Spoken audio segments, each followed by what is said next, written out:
ಕನಸುಗಳನ್ನ ಎಲ್ಲರೂ ಕಾಣ್ತಾರೆ, ಆದರೆ ಕನಸುಗಳನ್ನ ಬೆನ್ನಹತ್ತಿಕೊಂಡು ಬೇಟೆಯಾಡುವವರು ಮಾತ್ರ ತುಂಬಾ ವಿರಳ. ಸಮಸ್ಯೆಗಳೇ ಜೀವನ, ಪರಿಹಾರಗಳೇ ಬದುಕು ಅನ್ನುವ ಮಾತಿನಂತೆ ಜೀವನದಲ್ಲಿ ಅಂದುಕೊಂಡಿದ್ದನ್ನ ಸಾಧಿಸಬೇಕು.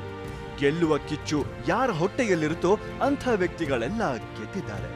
ಸಾವಿರಾರು ಜನರಿಗೆ ಉದ್ಯೋಗ ನೀಡಿ ಯಶಸ್ವಿ ಉದ್ಯಮಿಗಳಾಗಿ ಹೊರಹೊಮ್ಮಿದ್ದಾರೆ. ಗೆದ್ದವರ ಜೀವನಾನುಭವದ ಮಾತುಕತೆಯು ಇಂದು ವಿಶಿಷ್ಟ ವೇದಿಕೆಯ ಮೂಲಕ ಕನ್ನಡ ಜನರಿಗೆ ನೀಡುವ ನಿಟ್ಟಿನಲ್ಲಿ ಜೀ ಕನ್ನಡ ಪ್ರಸ್ತುತಪಡಿಸುತ್ತಿದೆ ಸಾಧನೆಯ ಹಾದಿಯಲ್ಲಿ. ಸೋಲಿಗೆ ಸಾವಿರ ಕಾರಣಗಳಾದ್ರೆ ಗೆಲುವಿಗೆ ಎರಡೇ ಕಾರಣ. ಒಂದು ಕಠಿಣ ಪರಿಶ್ರಮ, ಇನ್ನೊಂದು ಸ್ವಲ್ಪ ಅದೃಷ್ಟ. ಗೆದ್ದವರ ಜೊತೆ ಅನುಭವದ ಕ್ಷಣಗಳನ್ನ ಹಂಚಿಕೊಳ್ಳುವಂತಹ ವಿಶಿಷ್ಟ ಕಾರ್ಯಕ್ರಮ ಸಾಧನೆಯ ಹಾದಿಯಲ್ಲಿಗೆ ನಿಮ್ಮೆಲ್ಲರಿಗೂ ಆತ್ಮೀಯವಾದ ಸುಸ್ವಾಗತ.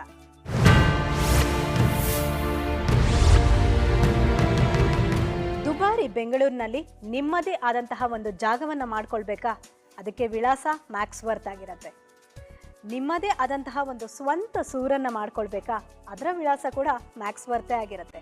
ಹೀಗೆ ಪ್ರತಿಯೊಬ್ಬರೂ ನ್ಯಾಯಯುತವಾಗಿ ಕೈಗೆಟಕುವ ದರದಲ್ಲಿ ನೆಮ್ಮದಿಯ ಸೂರನ್ನ ಮಾಡ್ಕೊಳ್ಬೇಕಾದ್ರೆ ನೆನಪಾಗುವ ಕಂಪನಿ ಮ್ಯಾಕ್ಸ್ವರ್ತ್ ರಿಯಾಲಿಟಿ ಇಂಡಿಯಾ ಲಿಮಿಟೆಡ್. ಕೇವಲ 4 ಜನರೊಂದಿಗೆ ಸಣ್ಣ ಗ್ಯಾರೇಜ್ನಲ್ಲಿ ಪ್ರಾರಂಭವಾದ ಮ್ಯಾಕ್ಸ್ವರ್ತ್ ಕಂಪನಿ ಇಂದು ಸುಮಾರು 500 ಜನರಿಗೆ ನೇರವಾಗಿ ಉದ್ಯೋಗವನ್ನು ಕಲ್ಪಿಸಿಕೊಟ್ಟಿದೆ. ಮ್ಯಾಕ್ಸ್ವರ್ತ್ ಸಿಟಿ, ಮ್ಯಾಕ್ಸ್ವರ್ತ್ ಮೆರಿಡಿಯನ್, ಮ್ಯಾಕ್ಸ್ ಸನ್ನಿಧಿ ಹೀಗೆ ಮ್ಯಾಕ್ಸ್ವರ್ತ್ ಕಂಪನಿಯ 30ಕ್ಕೂ ಹೆಚ್ಚು ಪ್ರಾಜೆಕ್ಟ್ಗಳು ಸದ್ಯ ಅವರ ಕೈಯಲ್ಲಿ ಇವೆ. ಯಶಸ್ಸಿಗೆ ಇನ್ನೊಂದು ಹೆಸರಾಗಿರುವ ಮ್ಯಾಕ್ಸ್ವರ್ತ್ ರಿಯಾಲಿಟಿ ಇಂಡಿಯಾ ಲಿಮಿಟೆಡ್ನ ಕುರಿತ ವಿಶೇಷ ಈ ದಿನದ ಸಂಚಿಕೆಯಲ್ಲಿ.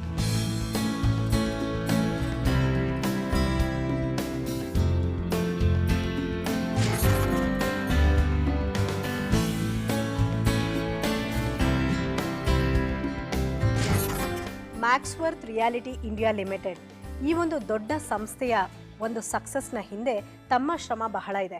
ಈಗ ನಿಮ್ಮ ಸಾಧನೆಯ ಹಾದಿಯನ್ನು ನಾವು ಸ್ಟಡಿ ಮಾಡಿದ್ವಿ. ಅದರಲ್ಲಿ ಗೊತ್ತಾಯಿತು ನಿಮ್ಮ ಹಾದಿ ಸುಲಭವಾಗಿರಲಿಲ್ಲ, ನಿಮ್ಮ ಸಕ್ಸಸ್ ಈಸಿಯಾಗಿ ಸಿಕ್ಕಿದ್ದಲ್ಲ. ಆಗಿನ ಜೀವನದಲ್ಲಿ ತಾವು ಮುಳ್ಳಿನ ಹಾಸಿಗೆ ಅಂತಿದ್ದ ಒಂದು ಕ್ಷಣಗಳನ್ನು ನೋಡಿದವರು. ಆ ಒಂದು ಕ್ಷಣಗಳನ್ನು ನಮ್ಮ ಜೊತೆ ಶೇರ್ ಮಾಡ್ಕೊಳ್ಬೋದು ಅಂದರೆ ಯಾವ ಕ್ಷಣಗಳನ್ನು ತಾವು ಹೇಳಲಿಕ್ಕೆ ಇಷ್ಟಪಡ್ತೀರಾ? ಮುಳ್ಳಿನ ಹಾಸಿಗೆ ಅನ್ನೋದಕ್ಕಂತ ಅದನ್ನು ಬೇರೆ ಪದ ಉಪಯೋಗಿಸ್ಕೊಂಡ್ರೆ ನಾವು ಉತ್ತಮ ಅಂತ ಅಂದ್ಕೊಳ್ತೀನಿ. ಕಾರಣ ಏನಂತಂದರೆ ಯಾರ ಲೈಫ್ ತಗೊಂಡ್ರೂ ಕೂಡ ಪೇಯ್ನ್ ಇಲ್ದಿರೋ ಅಂಥ ಲೈಫ್ ಇವತ್ತಿನ ಪರಿಸ್ಥಿತಿನಲ್ಲಿ ಇಲ್ಲ. There is no life without pain, there is no gain without pain. Okay. So ಹಾಗಾಗಿ ನಾವು ಎಕ್ಸ್ಟ್ರಾರ್ಡಿನರಿ ವರ್ಕ್ಸ್ನು ನಾವು ಮೊದಲಿಂದ ಸ್ಟಾರ್ಟ್ ಮಾಡ್ಕೊಂಡಿದ್ದೀವಿ ಅನ್ನೋದು ಸುಳ್ಳು. ಸಿಂಪಲ್ ವರ್ಕ್ಸ್ನು ಸಿಂಪಲ್ ಆಗಿ, ಸೀರಿಯಸ್ ಆಗಿ, ಹಾನೆಸ್ಟಾಗಿ ಎಕ್ಸಿಕ್ಯೂಟ್ ಮಾಡಿರೋಂಥ ಪ್ರತಿಫಲ ಈ ಸಾಧನೆ. ನೀವು ನಿಮ್ಮ ಈ ಒಂದು ಬಿಸ್ನೆಸ್ಗೆ ಬರಬೇಕು ಅಂತ ಬೆಂಗಳೂರಿಗೆ ಬಂದಾಗ ನಿಮ್ಮ ಜೇಬಿನಲ್ಲಿ ಹಣ ಇರಲಿಲ್ಲ, ಓಡಾಡಲಿಕ್ಕೆ ಬಸ್ ಫೆಸಿಲಿಟಿ ಕೂಡ ಆಗ ಅಷ್ಟೊಂದು ಇರಲಿಲ್ಲ, ಹಾಗೂ ಬಸ್ನಲ್ಲಿ ಓಡಾಡೋದಕ್ಕೆ ಕೂಡ ಮತ್ತು ಅದಕ್ಕೆ ಬೇರ್ ಮಾಡುವಂಥ ಹಣ ಕೂಡ ನಿಮ್ಮ ಹತ್ರ ಇರಲಿಲ್ಲ. ಆದರೆ ಆ ಕ್ಷಣಗಳಲ್ಲಿ ತಾವು ಇಷ್ಟು ದೊಡ್ಡ ಒಂದು ಕಂಪನಿಯ ಮಾಲೀಕರಾಗ್ಬೋದು, ಒಂದು ದೊಡ್ಡ ಬಿಸ್ನೆಸ್ನ ಸಕ್ಸಸ್ ಕಡೆ ತೊಗೊಂಡು ಹೋಗ್ಬೋದು ಅಂತ ಕನಸು ಕಂಡಿದ್ರಾ? ಖಂಡಿತ ಇಲ್ಲ. ನಾನು ನಂಬೋದು ಶ್ರಮೆ ಅನ್ನೋದು ನಮ್ಮ ವರ್ಕನ್ನು ನಾವು ಕರೆಕ್ಟಾಗಿ ಮಾಡ್ತಾಯಿದ್ರೆ ಮುಂದಕ್ಕೆ ಹೋಗ್ಬೋದು ಅನ್ನೋದು ಆ ಒಂದು ಸೂತ್ರಗಳು ಮುಂದೆ ಇಟ್ಕೊಂಡು ಮಾಡಿದ್ದಂಥದ್ದು. ಕನಿಷ್ಠ ಇದು ನನಗಂತ ಒಬ್ಬರಿಗೆ ಅಂತಲೇ ಅಲ್ಲ, ಎಲ್ಲರಿಗೂ ಕೂಡ, ಎಲ್ಲರ ಲೈಫಲ್ಲಿ ಕೂಡ ನಾವು ಏನೆಲ್ಲ ಅಂದ್ಕೊಳ್ತೀವೋ, ಏನು ಮಾಡಬೇಕು ಅಂತ ನಾವು ಒಂದು ಪರ್ಸನಲ್ ರೆಸೊಲ್ಯೂಷನ್ ಮಾಡ್ಕೊತೀವೋ, ಅದನ್ನು ಮಾಡೋ ಉದ್ದೇಶ ಡೆಸಿಷನ್ ಆದ ನಂತರ ಮಾಡೋ ರೀತಿ ಕೂಡ ಅದೇ ಪ್ರೋಸೆಸ್ಸಲ್ಲಿದ್ದರೆ ಖಂಡಿತ ಅದು ಸಾಧ್ಯ ಅನಿಸುತ್ತೆ. ನನ್ನಲ್ಲಿ ಆ ಸಿಂಪಲ್ ಮ್ಯಾಟರ್ಸೇ ನನ್ನ ಒಂದು ಗ್ರೋತಿಗೆ ಕಾರಣ ಆಗಿದೆ ಅಂತ ನಾನು ಕೂಡ ಅನ್ಕೊತೀನಿ. ಸರ್, ನೀವು ಮೂಲತಃ ಎಲ್ಲಿಯವರು? ನಿಮ್ಮ ಬಾಲ್ಯದ ಜೀವನದ ಬಗ್ಗೆ ಸ್ವಲ್ಪ ನಮಗೆ ಮಾಹಿತಿಯನ್ನು ನೀಡಿ. ನಾವು ಮೂಲತಃ ಕರ್ನಾಟಕದವರೇ. ಒಂದು ಕುಗ್ರಾಮದಲ್ಲಿ ಇವತ್ತಿಗೂ ಕೂಡ ಆ ವಿಲೇಜು ಇದೆ, ಮಂಗಾಪುರ ಅಂತ. ಆದರೆ ಹೆಸರು ಕೂಡ ಯಾರು ಕೇಳಿಸ್ಕೊಂಡಿರಲ್ಲ. ಆ ಮಾಲೂರು ಟೌನಿಂದ ಅಬೌಟ್ 6-7 ಕಿಲೋಮೀಟರ್ಸ್ ಡಿಸ್ಟೆನ್ಸಲ್ಲಿ ಈ ಹಳ್ಳಿ ಇರೋದು. ಅಂಥ ಸ್ಥಳದಲ್ಲಿ ನಾವು ಹುಟ್ಟಿ ಬಂದಿರೋಂಥ ಸಾಮಾನ್ಯ ಜನ ನಾವು. ನೀವು ಒಬ್ಬ ಸರ್ಕಾರಿ ಅಧಿಕಾರಿ ಆಗಬೇಕು ಅಂತ ಕನಸು ಕಂಡೋರು ಬಾಲ್ಯದಲ್ಲಿ. ಆದರೆ ನಿಮ್ಮ ಒಂದು ಆಸೆ ಆ ಟ್ರ್ಯಾಕನ್ನು ಚೇಂಜ್ ಮಾಡಿ ಈ ಬಿಸ್ನೆಸ್ ಕಡೆ ಒಲವನ್ನು ತೋರಿಸಿದ್ಯಾಕೆ? ಜನರಲಿ ನಮ್ಮ ಡಿಸೈರ್ಸು 108 ಇರ್ತವೆ. ಆದರೆ ಅದರಲ್ಲಿ ಸಾಫಲ್ಯ ಆಗೋ ಕೆಲವು ಮಾತ್ರ. ಓಕೆ. ನಮ್ಮ ಒಂದು ಸಿಚುವೇಶನ್ಸು, ಫ್ಯಾಮಿಲಿ ಪ್ರಾಬ್ಲಮ್ಸ್ ಎಲ್ಲ ಕೂಡ ನಮ್ಮನ್ನು ರೂಟ್ ಡೈವರ್ಟ್ ಮಾಡುವಂಥ ಪರಿಸ್ಥಿತಿ ತಂದಿಕ್ಕಿತ್ತು. ಅಂಥ ಒಂದು ಸಂದರ್ಭದಲ್ಲಿ ನಾನು ಡಿಸ್ಕಂಟಿನ್ಯೂ ಮಾಡಿ ನಾನು ಬಿಸ್ನೆಸ್ಗೆ ಅನ್ಫಾರ್ಚುನೇಟ್ ಆಗಿ ಎಂಟರ್ ಆಗಿ ಫಾರ್ಚುನೇಟ್ಲಿ ಐ ಆಮ್ ಬ್ಲೆಸ್ಡ್ ಅನ್ನೋ ಫೀಲಿಂಗ್ನಲ್ಲಿದ್ದೀನಿ. ಆದರೆ ನೀವು ಡೈರೆಕ್ಟಾಗಿ ರಿಯಲ್ ಎಸ್ಟೇಟ್ ಉದ್ಯಮಕ್ಕೆ ಬಂದ್ಬಿಟ್ರಾ ಅಥವಾ ಮುಂಚೆ ಬೇರೆ ಒಂದು ಉದ್ಯಮಕ್ಕೆ ಎಂಟರ್ ಆಗಿ ನಂತರದಲ್ಲಿ ರಿಯಲ್ ಎಸ್ಟೇಟ್ ಬಗ್ಗೆ ಯೋಚನೆ ಮಾಡಿ? ನಾನು ಕೂಡ ಅನುಭವವನ್ನು ಗಳಿಸಿ ಸಂಸ್ಥೆಯನ್ನು ಕಟ್ಟಿರುವಂಥದ್ದು. ಓಕೆ. ಇದು ನನ್ನ ಸ್ವಂತ ಸಂಸ್ಥೆ ಪ್ರಾರಂಭ ಆಗೋಕ್ಕೆ ಮುಂಚೆ ನಾನು ಕೂಡ ಹಲವಾರು ಕಂಪನಿಗಳಲ್ಲಿ ಒಬ್ಬ ಸಾಮಾನ್ಯ ಉದ್ಯೋಗಿ ಸಹಾಯಕರಾಗಿ ಕೆಲಸ ಮಾಡಿ ಅದರಲ್ಲಿ ಇರುವಂಥ ಕಷ್ಟ ನಷ್ಟಗಳು, ಅದರಲ್ಲಿ ಒಳ್ಳೆಯದು ಕೆಟ್ಟದ್ದು ಅನುಭವಿಸಿ ಯಾವ ರೀತಿ ಒಂದು ಸಂಸ್ಥೆ ಇರಬೇಕು, ಎಲ್ಲಿ ಏನೆಲ್ಲ ತೊಂದರೆಗಳಿರ್ತವೆ, ಅದನ್ನು ಹೇಗೆ ನಾವು ನಿಭಾಯಿಸಬೇಕಾಗತ್ತೆ, ಅದನ್ನು ಮುಂದೆ ನಾವು ಅತ್ಯುತ್ತಮವಾದ ಸಂಸ್ಥೆ ನಾನು ಕಟ್ಟಬೇಕಂದ್ರೆ ನಾನೇನೆಲ್ಲ ರೆವಲ್ಯೂಷನರಿ ಸ್ಟೆಪ್ಸ್ ನನ್ನ ಸಂಸ್ಥೆಯಲ್ಲಿ ಪಾಲಿಸೀಸ್ನು ನಾವು ಮಾಡ್ಕೋಬೇಕು ಅನ್ನೋದು ಒಂದು 10-15 ವರ್ಷದ ಅನುಭವದಿಂದ ನಾನು ಸ್ವಲ್ಪ ಮುಂದುವರಿಸೋದಕ್ಕೆ ಭಗವಂತರ ಸಹಾಯ ಸಹಕಾರ ಕೂಡ ಸಿಕ್ಕಿದೆ ಅಂತ ಅನ್ಬೋದು. ಓಕೆ. ಈಗ ಇಷ್ಟು ಕಡೆಗಳಲ್ಲಿ ನೀವು ಇಷ್ಟು ಅನುಭವ ತಗೊಂಡ್ರಲ್ಲ, ಇದರಲ್ಲಿ ನೆಗೆಟಿವ್ ಯಾವುದು, ಅಂದರೆ ಯಾವುದನ್ನ ಬಿಡಬೇಕು, ಪಾಸಿಟಿವ್ಸ್ ಯಾವುದು, ಯಾವುದನ್ನ ಅಳವಡಿಸ್ಕೊಳ್ಬೇಕು ಅಂತ ನಿಮ್ಗನ್ನಿಸ್ತು? ನಾವು ಇದು ಮಾಡೋಕ್ಕೆ ಸಾಧ್ಯ ಆಗತ್ತಾ ಅನ್ನೋದು ಫಸ್ಟ್. ಕರೆಕ್ಟ್. ಸೆಲ್ಫ್ ಕಾನ್ಫಿಡೆನ್ಸ್ನು ಕಡಿಮೆ ಮಾಡುವಂಥದ್ದು, ಅದು ಬಿಟ್ಬಿಡ್ಬೇಕು. ನಾವು ಪ್ರಯತ್ನ ಮಾಡಿದ್ರೆ ಎಲ್ಲ ಸಾಧಿಸಬಹುದು, ಏನು ಅಸಾಧ್ಯ ಅಲ್ಲ ಅನ್ನೋದು ನಾವು ಹೆಚ್ಚಾಗಿ ನಮ್ಮಲ್ಲಿ ನಾವು ಪಾಸಿಟಿವ್ ಆಗಿ ಮೋಟಿವೇಟ್ ಮಾಡ್ಕೋಬೇಕು. ಕಷ್ಟ ಆಯಿತು ಬಿಟ್ಬಿಡೋಣ, ಇದಕ್ಕೇನಾದರೂ ಇದ್ರ ಬಿಟ್ಟು ಬೇರೆ ಏನಾದರೂ ಒಂದು ಹೊಸ ಆಪ್ಷನ್ ತಗೊಂಡು ಹುಡುಕ್ತೀರ, ಅದೇನಾದರೂ ಈಸಿ ಆಗಿರ್ಬೋದೇನೋ, ಬೇಗ ಸಿಗ್ಬೋದೇನೋ, ಬೇಗ ಲಾಭ ಆಗ್ಬೋದೇನೋ, ಈ ಒಂದು ಅಭಿಪ್ರಾಯಗಳಿಂದ ಒಂದರಿಂದ ಮತ್ತೊಂದರಿಂದ ಇನ್ನೊಂದಕ್ಕೆ ಚೇಂಜ್ ಆಗ್ತಾ ಹೋದರೆ ಜೀವನದಲ್ಲಿ ಯಾವುದರಲ್ಲಿ ಕೂಡ ಸಕ್ಸಸ್ ಸಿಗಲ್ಲ. ಒಂದನ್ನು ಬಿಟ್ಟು ಮತ್ತೊಂದು ಹೇಗೆ ಬದಲಾಯಿಸ್ತೇವೋ ಆ ರೀತಿ ನಮ್ಮ ಜೀವನ ಕೂಡ ಗೊಂದಲದ ಸೃಷ್ಟಿ ಬಿಟ್ಟರೆ ಯಾವುದೇ ಕಾರಣಕ್ಕೂ ಅದು ಒಂದು ಒಳ್ಳೆಯದು ದಾರಿ ಮಾತ್ರ ನಾವು ಯಾರಿಗೂ ಆಗೋದಿಲ್ಲ, ನಮಗೂ ಕೂಡ ಸಿಗ್ತಾ ಇರಲಿಲ್ಲ.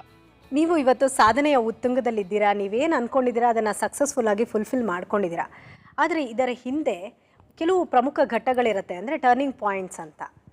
ಅದರ ಬಗ್ಗೆ ನಾವು ನೆನೆಸ್ಕೊಳ್ಬೇಕು ಅಂತಂದಾಗ ಯಾವ್ಯಾವ ವಿಚಾರಗಳನ್ನು ನಮ್ಮ ಬಳಿ ನೀವು ಶೇರ್ ಮಾಡ್ತೀರಾ? ಲಾಸ್ಟ್ ಆ್ಯಂಡ್ ವೆರಿ ಇಂಪಾರ್ಟೆಂಟ್ ಅಂತ ಅನ್ಕೋಬೋದು. ನಾನೊಂದು ಕಾರ್ವಿ ರಿಯಾಲಿಟಿ ಸಂಸ್ಥೆಯಲ್ಲಿ ಜನರಲ್ ಮ್ಯಾನೇಜರ್ ಆಗಿ ವರ್ಕ್ ಮಾಡ್ತಾ ಇದ್ದೆ. Where in about 70 people were there in that division. So ಅಂಥ ಸಂದರ್ಭದಲ್ಲಿ that entire division was doing about 4 to 5 lakhs business in a month's time. Wherein once I took over the charge as the head of the department, we really inspired the whole team and introduced new policies, and we suddenly took over the profit 4 lakhs in the 4 crores ತಗೊಂಡು ಹೋಗುವಂಥ volume of business ನಾವು ಮಾಡಿದ್ವಿ. So suddenly what happen, the company organisation management senior superiors ಎಲ್ಲ ಕೂಡ ಅದಕ್ಕೆ ಇಂಟರ್ಫೀರ್ ಆಗಿ immediate ಆಗಿ ಇದು ಏನೇನಾಗುತ್ತೆ ಅನ್ನೋ ಒಂದು ರೀತಿ ನಮಗೆ ಒಂದು ಹಗ್ಗ ಕೈ ಕಟ್ಟಿ ಹಾಕಿ ಆ ಹಗ್ಗದಿಂದ ನಮ್ಮ ಮುಂದಕ್ಕೆ ಈ ರೀತಿ ಮಾಡಬೇಕು ಆ ರೀತಿ ಮಾಡಬೇಕು ಅನ್ನೋ ಒಂದು ಇಂಟರ್ಫಿರೆನ್ಸ್ ಹೆಚ್ಚಾಗಿ ಡಿಸಪಾಯಿಂಟ್ಮೆಂಟ್ ಆಗುವಂಥ ಸ್ಟೇಜ್ ಬಂದ್ಬಿಡ್ತು. Then at that point of time I thought, when I did something good, the result what I got it as also very bad. So why can't I work for myself ಅಂತ ಆವತ್ತು ಒಂದು decision ಮಾಡಿ ಸ್ವಂತ organisation start ಮಾಡಿದ್ದು. Okay. ಅಂದರೆ ಒಂದು ನಿರಾಶೆಯಿಂದ ನಿಮಗೆ ನಿಮ್ಮ ಆಸೆಯನ್ನು ಫುಲ್ಫಿಲ್ ಮಾಡ್ಕೊಳ್ಳುವಂಥ ಕಡೆಗೆ ನೀವು ಹೊರಟ್ರಿ. ಹೌದು. ಈ ಮಾತಿನೊಂದಿಗೆ ನಾವೊಂದು ಚಿಕ್ಕ ಬ್ರೇಕ್ ತಗೊಳ್ಳೋಣ. Have a short break.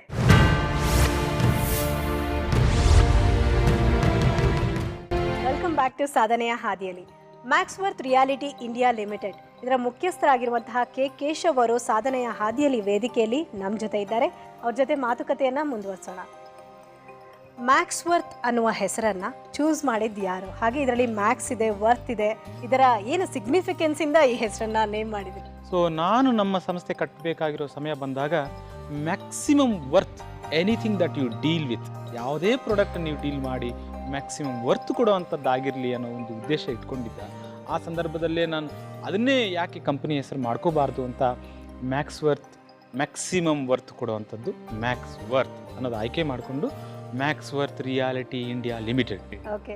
ಈಗ ಸಾಧನೆಯ ಸಿಹಿ ದಿನಗಳ ಜೊತೆಗೆ ಸ್ವಲ್ಪ ಕಹಿ ದಿನದ ಬಗ್ಗೆ ಮಾತಾಡೋದಾದರೆ, ಈಗ ನೋಡೋದ್ರಲ್ಲಿ ನಿಮಗೆ ಹಿಂದೆ ತಿರುಗಿ ನೋಡಿದಾಗ ಆ ಒಂದು ದಿನಗಳಲ್ಲಿ ತಾವೇನು ಕಷ್ಟಪಟ್ಟಿದ್ರಿ, ಈ ಎಲ್ಲ ನೆನಪುಗಳಲ್ಲಿ ತಾವು ಕಲಿತಿದ್ದೇನು?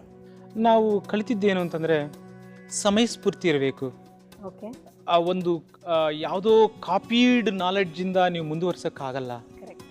ಇನ್ಬಾರ್ನ್ ಕ್ವಾಲಿಟಿಯಿಂದ ಅದನ್ನು ಒರಿಜಿನಲ್ ಕೆಪಬಿಲಿಟಿ ಅನ್ನೋದು ಒಂದು ಇರಬೇಕು ಅನ್ನೋದು, ನಾನು ನನ್ನ ಒರಿಜಿನಾಲಿಟಿನ ಬೆಳೆಸ್ಕೊಂಡು